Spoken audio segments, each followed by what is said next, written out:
Praise the Lord.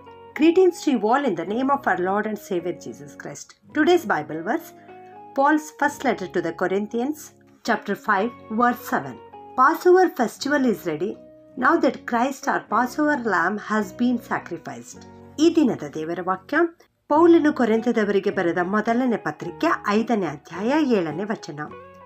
ಪಸ್ಕದ ಯಜ್ಞದ ಕುರಿಯು ಕೊಯ್ದದೆ, ಅದಾವದೆಂದರೆ ಕ್ರಿಸ್ತನೇ. ಈ ಪಸ್ಕ ಹಬ್ಬದ ದಿನದಲ್ಲಿ ಹುಳಿ ಇಲ್ಲದ ರೊಟ್ಟಿಯನ್ನು ಸಿದ್ಧಪಡಿಸಿಕೊಳ್ಳಬೇಕು. ಹುಳಿ ಎಂದರೆ ದುರ್ಮಾರ್ಗತ್ವ ಮತ್ತು ದುಷ್ಟತ್ವ, ಈ ಎರಡು ದುರ್ಗುಣಗಳನ್ನು ನಾವು ತೆಗೆದಿಡಬೇಕು. ಸರಳತೆ ಮತ್ತು ಸತ್ಯತೆ ಎನ್ನುವ ಹುಳಿ ಇಲ್ಲದ ರೊಟ್ಟಿಗಳನ್ನು ನಾವು ಮಾಡಿಕೊಂಡು ಹಬ್ಬವನ್ನು ಆಚರಿಸೋಣ ಎಂಬುದಾಗಿ ಇಲ್ಲಿ ಪೌಲನು ಕೊರಿಂಥ ಸಭೆಯವರಿಗೆ ಬರೆಯುತ್ತಾ ಇದ್ದಾನೆ. ಪಸ್ಕದ ಕುರಿಮರಿ ಯಾವುದೆಂದರೆ ಯೇಸು ಕ್ರಿಸ್ತನೇ. ಮೊದಲನೇ ಪಸ್ಕದ ಕುರಿಮರಿಯು ಅಂದು ಇಸ್ರಾಯೇಲರು ಅಲ್ಲಿ ಫರೋಹನ ಅಧೀನತ್ವದಲ್ಲಿರುವಾಗ ಮಾಡಿಕೊಂಡಿರ್ತಕ್ಕಂಥ ಆ ಪಸ್ಕ ಹಬ್ಬ, ಅದನ್ನು ನಾವು ವಿಮೋಚನೆ ಕಾಂಡ 12ನೇ ಅಧ್ಯಾಯದಲ್ಲಿ ನಾವು ನೋಡುತ್ತೇವೆ.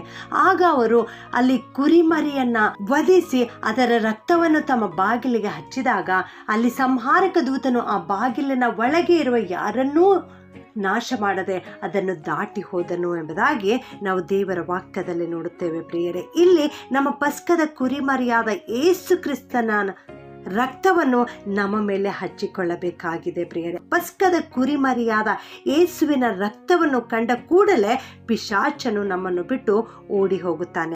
ಆ ಪಸ್ಕದ ಕುರಿಮರಿಯನ್ನು ಕೊಯ್ದಾಗ ಅಲ್ಲಿ ಫರೋಹನಿಂದ ಇಸ್ರಾಯೇಲರಿಗೆ ಬಿಡುಗಡೆಯಾಯಿತು. ಇಲ್ಲಿ ಯೇಸು ಕ್ರಿಸ್ತನೆಂಬ ಪಸ್ಕದ ಕುರಿಮರಿಯ ರಕ್ತವನ್ನು ನಮ್ಮ ಮೇಲೆ ಪ್ರೋಕ್ಷಿಸಿಕೊಂಡಾಗ ಸೈತಾನನ ಆಧಿಪತ್ಯದಿಂದ ನಾವು ಬಿಡುಗಡೆ ಹೊಂದುತ್ತೇವೆ. ಪ್ರಿಯರೇ, 1 ವರ್ಷದ ಪೂರ್ಣಾಂಗವಾದ ಕುರಿಮರಿಯಂತೆ ಪುರುಷ ಪ್ರಾಯಕ್ಕೆ ಬಂದವನು ಮತ್ತು ಯಾವ ಕುಂದು ಕೊರತೆ ಇಲ್ಲದವನೂ ಆಗಿರುವ ಯೇಸು ಕ್ರಿಸ್ತನು ನಮಗಾಗಿ ಇಲ್ಲಿ ಪಸ್ಕದ ಕುರಿಮರಿಯಾಗಿ ವಧ್ಯಸ್ಥಾನಕ್ಕೆ ಒಯ್ಯಲ್ಪಡುವ ಕುರಿಯಂತೆ ಆತನು ಮೌನವಾಗಿ ಆಹುತಿಯಾದನು. ಪ್ರಿಯರೇ, ಆತನು ಪ್ರೀತಿ ಎಂಬ ಬೆಂಕಿಯಿಂದ ಶಿಲುಬೆ ಎಂಬ ಯಜ್ಞಪೀಠದಲ್ಲಿ ಆಹುತಿಯಾದನು.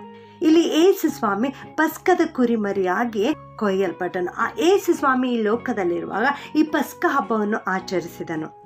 ಪಸ್ಕ ಹಬ್ಬವನ್ನು ಆಚರಿಸಿ ತಾನು ನಿಜವಾದ ಇಸ್ರಾಯೇಲನು ಎಂಬುದಾಗಿ ಅಲ್ಲಿ ತೋರಿಸಿಕೊಂಡನು. ಮತ್ತೆ ತಂದೆಯಾದ ದೇವರ ಚಿತ್ತದಂತೆ ನಡೆಯುವಾತನು ಎಂಬುದಾಗಿ ಅಲ್ಲಿ ಆತನು ತೋರಿಸಿಕೊಟ್ಟನು. ಪ್ರಿಯರೇ, ನನ್ನ ಪ್ರಿಯ ದೇವಚನರೇ, ನಾವು ಕೂಡ ಯೇಸು ಕ್ರಿಸ್ತನಂತೆ ನಡೆಯೋಣ. ಆತನು ಹಾಕಿಕೊಟ್ಟ ಹೆಜ್ಜೆ ಜಾಡಿಯಲ್ಲಿ ನಡೆಯೋಣ. ತಂದೆ ದೇವರ ಚಿತ್ತದ ಪ್ರಕಾರ ನಾವು ನಡೆಯೋಣ. ಆಗ ಆತನು ನಮ್ಮ ಜೀವಿತದಲ್ಲಿ ಮಾಡಿರುವ ಎಲ್ಲ ವಾಗ್ದಾನಗಳನ್ನು ನೆರವೇರಿಸುತ್ತಾನೆ. ನಾವು ಅದನ್ನು ಕಣ್ಣಾರೆ ಕಂಡು ಉಲ್ಲಾಸ ಪಡಲಿಕ್ಕೆ ಸಾಧ್ಯವಾಗುತ್ತದೆ. ಪಸ್ಕದ ಹಬ್ಬವನ್ನು ಎಲ್ಲಿ ಆಚರಿಸೋಣ ಎಂಬುದಾಗಿ ಶಿಷ್ಯರು ಯೇಸು ಸ್ವಾಮಿಗೆ ಕೇಳಿದಾಗ, ನೀವು ಇಂಥ ಒಂದು ಸ್ಥಳಕ್ಕೆ ಹೋಗಿ ಇಂಥ ಒಬ್ಬ ವ್ಯಕ್ತಿಗೆ ನೀವು ಹೇಳಿರಿ, ನಮ್ಮ ಬೋಧಕನು ಹಬ್ಬವನ್ನು ಆಚರಿಸಲಿಕ್ಕೆ ಮನೆಯನ್ನು ಕೇಳುತ್ತಾ ಇದ್ದಾನೆ ಎಂಬುದಾಗಿ ಹೇಳಿದ ತಕ್ಷಣವೇ ಆ ಮನೆಯ ಯಜಮಾನನು ಅವರಿಗೆ ಎಲ್ಲವನ್ನೂ ಸಿದ್ಧ ಮಾಡಿಕೊಟ್ಟನು.